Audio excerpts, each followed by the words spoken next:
Assalamualaikum warahmatullahi wabarakatuh. Nah, pada pertemuan ketiga ini di mata kuliah e-commerce, kita akan membahas retail dalam perdagangan elektronik, baik itu dari produk dan juga layanan. Nah, sebelum kita lebih jauh, kita harus memahami definisi dari e-tailing itu sendiri. Definisi dari e-tailing itu, kata e-tailing itu merupakan singkatan dari Electronic Retailing. Electronic Retailing ini itu adalah bentuk perdagangan retail di mana dilakukan secara elektronik melalui internet. Kemudian, penjual yang melakukan bisnis retail secara online itu disebut dengan e-tailer. Sedangkan pelaksanaan bisnis retail melalui internet itu disebut dengan e-tailing. Dan penjual yang melakukan bisnis retail secara online itu adalah e-tailer. Nah, e-tailing memungkinkan perusahaan menjangkau basis pelanggan yang lebih besar dan menawarkan kemudahan kepada konsumen. Nah, ini salah satu keuntungan jika penjual itu melakukan penjual secara elektronik. Dia bisa menjangkau pelanggan yang lebih besar tanpa ada batasan geografis. Nah,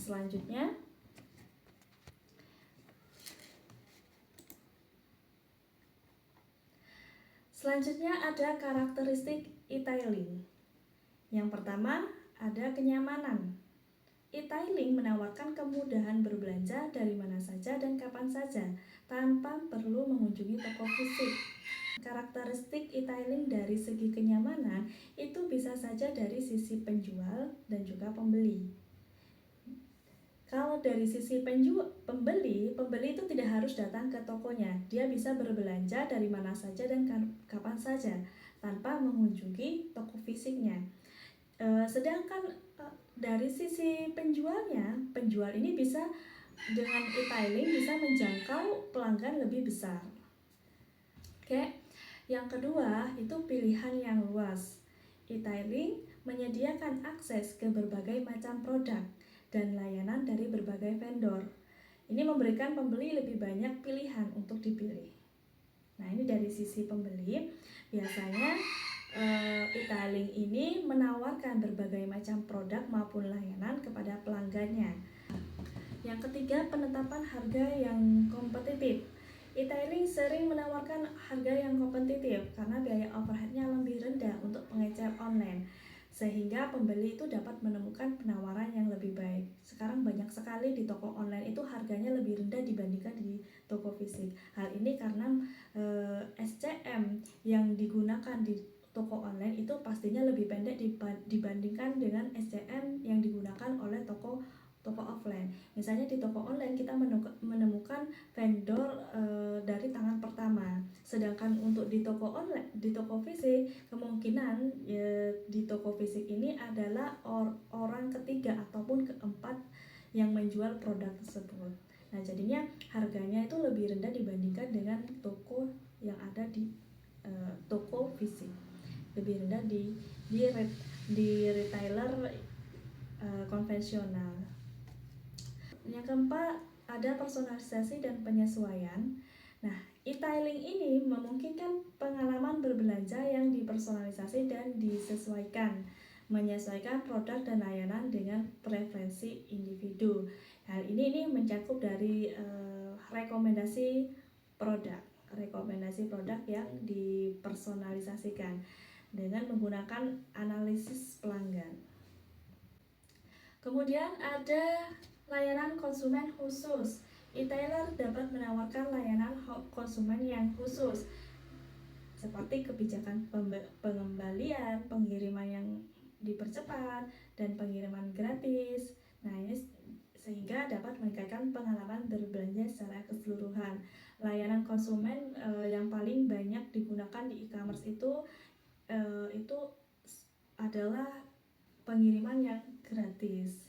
Nah, ini artinya e-commerce tersebut bisa menarik pelanggan menarik pelanggan untuk bisa membeli produk secara online di platformnya.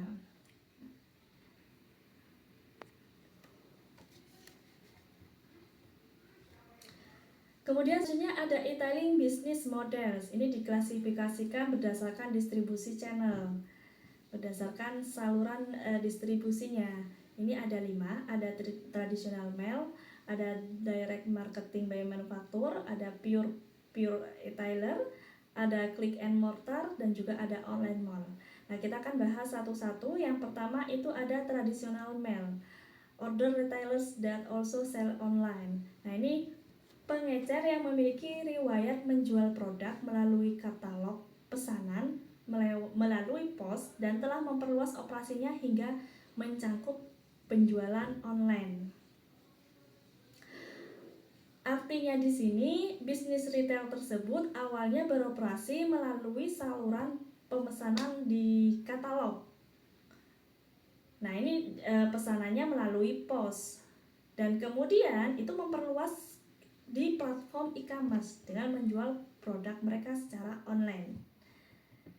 Nah, contohnya apa di Indonesia? Misalnya Gramedia. Gramedia itu adalah perusahaan yang terkenal ya, yang kita tahu. Nah, awalnya itu beroperasi sebagai pengecer buku melalui toko fisik dan kemudian pesanannya melalui pos. Nah, mereka ini memperluas kehadiran secara online dengan memiliki situs web dan juga ada aplikasi seluler. Pastinya bisa memungkinkan para pelanggan ini untuk membeli buku dan produknya secara online. Kemudian selanjutnya itu ada direct marketing by manufacturer.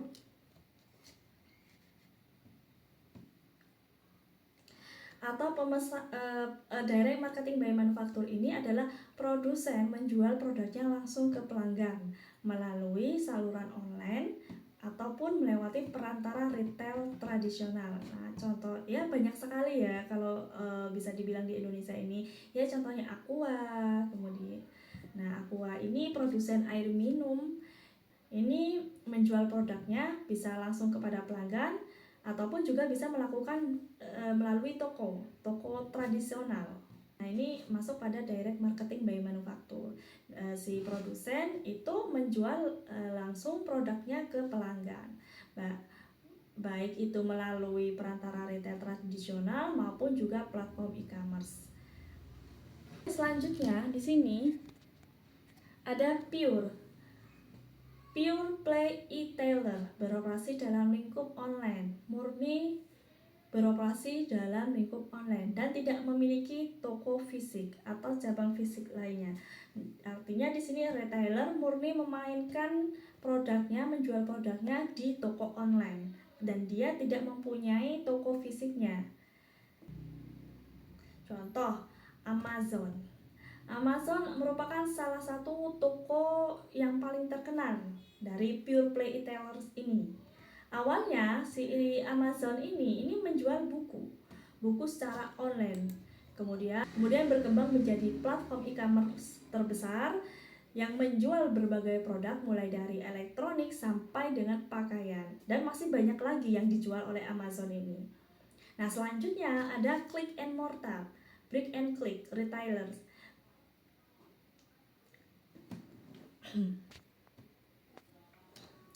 Click and mortar ini adalah bisnis retail yang menggabungkan dua model bisnis utama, penjualan fisik melalui toko dan juga penjualan daring melalui platform e-commerce. Nah, ini click and mortar ini adalah sebuah konsep di mana retail ini menjual secara online maupun juga secara offline. Contohnya ini itu adalah Indomaret ataupun juga Alfamaret. Nah, Indomaret ini adalah toko kelontong yang besar. Mereka ini memiliki toko fisik di berbagai lokasi. Nah, mereka juga meluncurkan aplikasi seluler untuk pembelian online bagi para pelanggannya. Jadi pelanggan bisa membeli produk-produk yang ada di Indomaret baik itu offline maupun secara online, karena offline ini maksudnya si Indomaret mempunyai toko fisik. Jadi pelanggan bisa datang secara langsung maupun kita membeli secara online. Itu konsep dari click and mortar. Nah, selanjutnya itu ada online malls with share service. Pada platform e-commerce yang mengumpulkan berbagai pengecer atau penjual independen di satu tempat, mirip dengan mall atau pusat perbelanjaan fisik. Kalau mall secara fisik atau pusat perbelanjaan fisik itu biasanya terdiri dari banyak penjual yang berkumpul di satu tempat. Sama halnya di platform e-commerce itu mengumpulkan pengecer ataupun penjual berada di satu platform. Contohnya itu ada Shopee. Shopee ini adalah platform e-commerce yang katakanlah populer di Asia Tenggara, termasuk di Indonesia ini. Si Shopee ini menghadirkan berbagai penjual, baik itu penjual pakaian, makanan, kemudian elektronik, banyak sekali di Shopee. Nah, ini bisa mengumpulkan para penjual di satu platform. Nah, begitu juga dengan aplikasi platform e-commerce yang lainnya. Ini termasuk pada klasifikasi online malls with sale service. Nah, ini ada e-tailing and enterprise EC system. E-tailing sebagai sistem e-commerce perusahaan. Perannya apa? Peran dari e-commerce ini dalam e-tailing itu memfasilitasi penjualan produk maupun layanan secara online dengan menggunakan internet. Dan untuk bisnis bisa menjangkau pelanggan yang lebih besar, serta bisa menawarkan produk atau layanan mereka langsung kepada konsumen melalui katalog elektronik. Tujuan objektifnya di dalam sisi kiri ini, di gambar sisi kiri itu mengoptimasi relationship dengan bisnis partner dan juga menurunkan cost of good, menurunkan biaya bahan bakunya untuk bisa memberikan produk dengan harga yang kompetitif untuk para pelanggannya. Di situ ada konsep supply chain management SCM. Oh ya, nah ini artinya dari bisnis ke bisnis itu disebut dengan B2B karena proses penjualannya dari bisnis ke bisnis. Dan di outputnya itu dari company ke pelanggan itu disebut dengan business to customer. SCM, ERP maupun CRM itu 3 sistem yang berbeda di dalam manajemen bisnis. Nah, akan tetapi seringkali berkaitan erat dan dapat bekerja bersama-sama untuk meningkatkan efisiensi dan produktivitas perusahaan. Yang pertama kita bahas integrasi data dan proses, itu melalui dari ERP yang merupakan the backbone atau tulang punggung sistem informasi perusahaan, di mana ini mengintegrasikan semua aspek operasionalnya, baik itu keuangan, produksi, persediaan, maupun SDM-nya di dalam satu platform yang terpusat. Kemudian SCM dengan ERP. SCM ini berfokus pada manajemen rantai pasok, termasuk dalam pengadaan, produksi, logistiknya, dan juga distribusi. Untuk ERP-nya sendiri, ini memfasilitasi proses produksinya dengan menyediakan informasi tentang persediaan, produksi, kemudian keuangan yang diperlukan. Artinya di sini, keterkaitan SCM dengan ERP ini berfungsi sebagai sumber data utama yang digunakan oleh SCM untuk mengambil keputusan yang lebih baik dalam perencanaan pasokannya. Begitu juga dalam perencanaan produksinya. Ini ERP sebagai sumber informasi. Lalu bagaimana dengan CRM dan ERP? Kalau eh, CRM ini bisa menggunakan data dari ERP untuk memahami riwayat pembelian pelanggan, sehingga mereka memberikan layanan yang lebih baik dan sesuai dengan kebutuhan para pelanggannya. Intinya ERP ini adalah sistem informasi yang terpusat. Semua data informasi di ERP ini itu yang disebut the backbone. SCM datanya dari ERP, CRM juga datanya dari ERP. Nah, seperti itu keterkaitannya. Nah, ini ada contoh layanan B2C. Ada flash deal, deals of the day, di mana di mana perusahaan ini menawarkan produk melalui potongan harga kepada konsumennya. Kemudian ada belanja sosial B2C atau kita kenal dengan social commerce, di mana pelanggan ini berbelanja secara online melalui platform media sosial. Contohnya tadi ada Shopee. Shopee ini platform e-commerce yang populer. Dan kemudian selanjutnya ada belanja visual virtual. Konsumen dapat berbelanja secara virtual dan melihat tampilan produk di tempat tinggal mereka sebelum melakukan pembelian. Belanja visual virtual ini itu adalah suatu bentuk belanja online yang menggunakan teknologi visual dan virtual reality. Nah, ini menciptakan pengalaman berbelanja yang lebih interaktif dan juga realistis. Contohnya apa? Contohnya itu yang menggunakan virtual reality adalah IKEA Virtual Reality Show. Nah, IKEA ini memiliki pengalaman belanja visual virtual dengan aplikasi IKEA Virtual Reality. Dengan virtual reality ini pastinya pelanggan itu bisa mengunjungi atau ruangan-ruangan percontohan dari IKEA, bisa mengeksplorasi produknya. Kemudian bisa juga menggantikan furnitur dan merasakan bagaimana produk-produk tersebut akan terlihat di rumah mereka sebelum membelinya. Selanjutnya ada perjalanan dan pariwisata, banyak sekali ya, ada Traveloka. Nah, layanan yang berkaitan dengan perjalanan dan perhotelan, bisa memesan penerbangan, bisa memesan hotel, dan bisa juga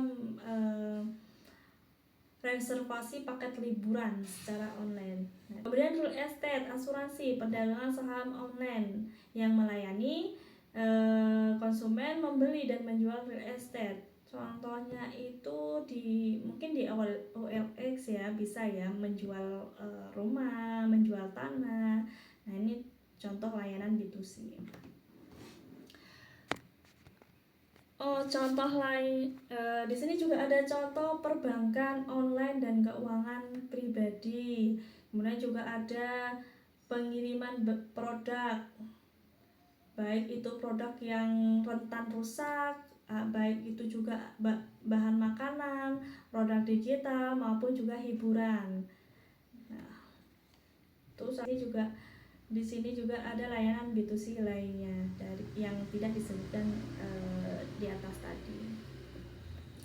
Selanjutnya ada the new face of retail kompetisi antara retailers konvensional dan juga e-tailers, electronic tailers.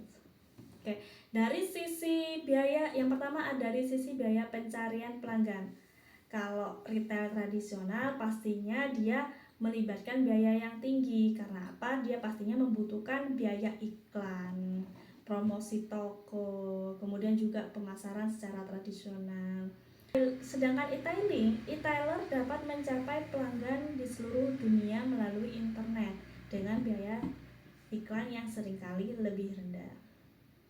Nah, ini pastinya dia e-tailer ini dapat menggunakan strategi pemasaran digital seperti iklan online. Kalau retailer tradisional pastinya dia iklan lokal.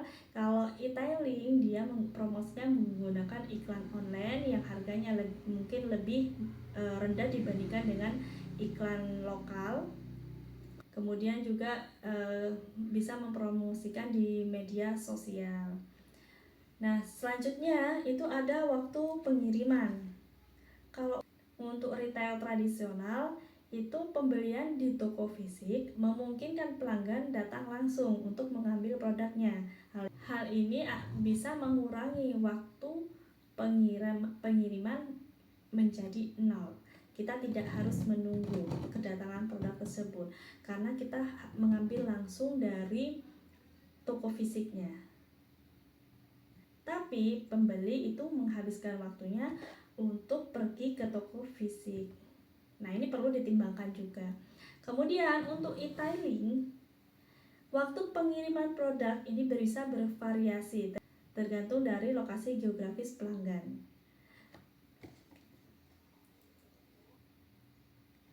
Terkadang kita membeli di platform e-commerce itu bisa pengirimannya di hari berikutnya atau bahkan lebih lama dari perkiraan. Nah, ini perlu dipikirkan lagi untuk para pembelinya. Jika membutuhkan barang yang urgent, mungkin kita sebaiknya pergi ke retail yang tradisional. Nah, apabila barang tersebut tidak terlalu urgent, mungkin bisa dipikirkan untuk membeli barang tersebut di e-tailing. Kemudian ada biaya distribusi. Dalam retail tradisional, toko fisik ini pastinya memiliki biaya operasional tetap yang harus dibayar. Misalnya sewa toko, gaji karyawan, maupun utilitas yang lainnya. Nah, ini bisa juga mempengaruhi harga dari produk. Makanya harga produk dari retail tradisional ini bisa lebih besar dibandingkan dengan e-tailing. E-tailing ini kalau e-tailing itu bisa mengurangi biaya operasional dengan menggunakan gudang pusat atau konsep dropshipping, di mana nantinya bisa mengarah pada harga produk yang lebih kompetitif. Selanjutnya dari perbedaan pajak. Retail tradisional, pajak penjualannya seringkali lebih jelas dan dapat bervariasi berdasarkan lokasi fisik toko. Sedangkan e-tailing, pajak penjualan online ini kadang lebih rumit karena pelanggan seringkali berada di berbagai yurisdiksi pajak. Artinya di sini peraturan pajak penjualan online itu sering berubah dan juga berkembang yang dapat mempengaruhi biaya akhir pelanggan. Lanjut yang kelima, dari segi harga. Untuk retail tradisional, harga cenderung memiliki markup yang lebih tinggi karena beberapa faktor tadi ya. Kemudian e-tailer seringkali menawarkan harga yang lebih rendah. Dari sisi harga, retail tradisional itu lebih tinggi dibandingkan dengan e-tailing karena ada beberapa faktor yang telah disebutkan tadi. Nah, yang keenam itu ada ketersediaan informasi. Untuk retail tradisional, informasi produk dan juga ulasan dari pelanggan itu terbatas. Tapi pelanggan bisa melihat produknya secara langsung. Sedangkan di e-tailer itu memberikan informasi yang lebih detail tentang produknya, tentang ulasan para pelanggan, serta memberikan rekomendasi perilaku belanja online. Akan tetapi si pembeli itu tidak bisa melihat secara langsung dari fisik produk. Nah, itu pasti ada plus minusnya antara retail tradisional dan juga e-tailing. Selanjutnya ada isu in e-tailing. Masalah yang mungkin bisa terjadi di e-tailing saat ini itu keterbatasan e-tailing. Untuk keterbatasan e-tailing yang mencakup konsentrasi pasar, di mana beberapa e-tailer ini sudah mendominasi pasar, sehingga untuk e-tailer yang baru susah untuk masuk dalam untuk masuk di pasar e-tailing. Kadang kita sebagai misalnya penjual baru, katakanlah penjual baru yang ingin mempromosikan produknya di e-commerce, di platform e-commerce, sedangkan di dalam e-commerce itu sudah ada e-tailer besar yang sudah mendominasi pasar. Maka kita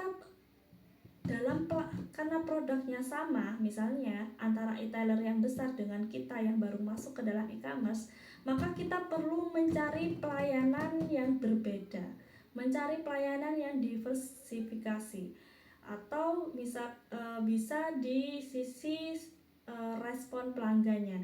Ketika di e-tailer misal di e-tailer yang besar, untuk respon terhadap pelanggannya bisa katakanlah memiliki waktu yang lama dalam merespon para pelanggan, maka kita bisa mengatasinya dengan merespon para pelanggan itu lebih cepat dengan e-tailer yang besar. Mungkin dari sisi itu bisa menambah para pelanggan kita. Kemudian pengenalan belanja nirkabel. Pengenalan belanja nirkabel atau viral shopping ini mengacu pada tren di mana pelanggan ini dapat melakukan pembelian menggunakan perangkat smartphone maupun juga tablet tanpa harus mengunjungi ke toko fisiknya. Meskipun dalam pembelanjaan kita sudah merasa nyaman dalam berbelanja online dengan smartphone kita, tetapi bisa menghadirkan suatu tantangan keamanan seperti resiko pencurian, kemudian juga pencurian data pribadi maupun juga keamanan pada saat pembayaran. Nah, itu. Kemudian ada penanganan big data besar. Data besar ini mengacu pada volume besar data yang dihasilkan oleh pelanggan, transaksi, dan juga interaksi online. Nah, data ini mencakup informasi tentang perilaku belanja, preferensi belanja, maupun juga ulasan produk. Jadi isu di dalam e-tailing di big data ini, penanganan big data pastinya memerlukan kemampuan untuk menyimpan atau menganalisis data dalam skala besarnya. Ini memberikan peluang untuk mengidentifikasi dari tren konsumen dan juga membuat keputusan bisnis pastinya yang lebih baik. Akan tetapi harus juga memerlukan investasi dalam teknologi dan analisis data yang sesuai, karena kita mempunyai data yang skala besar nih, maka kita juga harus menginvestasi teknologi dan analisis data yang sesuai. Selanjutnya ada listen learn. Pembelajaran dari kegagalan e-tailing mencakup pentingnya mengembangkan strategi online menjadi situs web yang matang dan fitur interaktif yang luas. Nah, maksudnya di sini ini hanya sekedar memiliki situs web atau menampilkan produk saja, itu tidak cukup. Artinya perusahaan e-tailing ini harus memiliki visi dan juga strategi yang jelas untuk bisa mencapai tujuan bisnisnya. Ketika e-tailer itu hanya memproduksikan produk di web itu dan tanpa strategi yang matang, pastinya perusahaan e-tailing ini akan tidak bisa bersaing dalam dunia online. Sebuah strategi yang jelas itu bisa membantu perusahaan untuk bisa fokus pada tujuan bisnis mereka.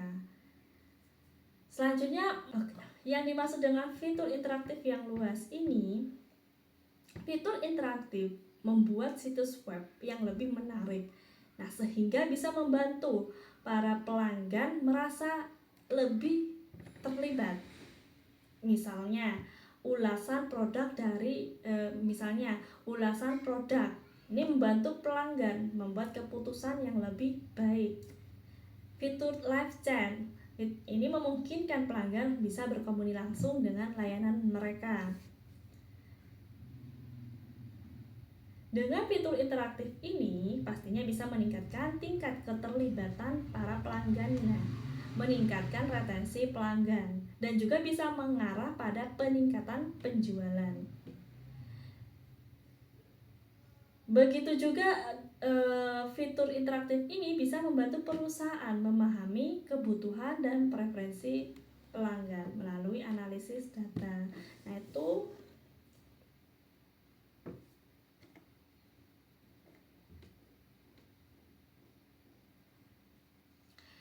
jika kegagalan dalam memperhitungkan strategi online dan juga fitur interaktif, ini bisa mengakibatkan situs web e-tailing ini kurang efektif dan kurang menarik bagi pelanggan. Oleh karena itu, pembelajaran ini menekankan pentingnya merencanakan, mengimplementasikan, dan juga mengelola bisnis e-tailing dengan bijak. Dan juga pastinya menyediakan pengalaman berbelanja online yang memuaskan bagi para pelanggan.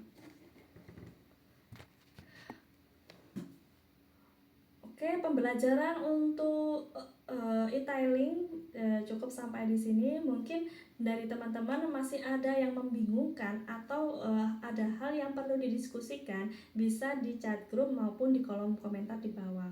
Terima kasih atas perhatiannya. Wassalamualaikum warahmatullahi wabarakatuh.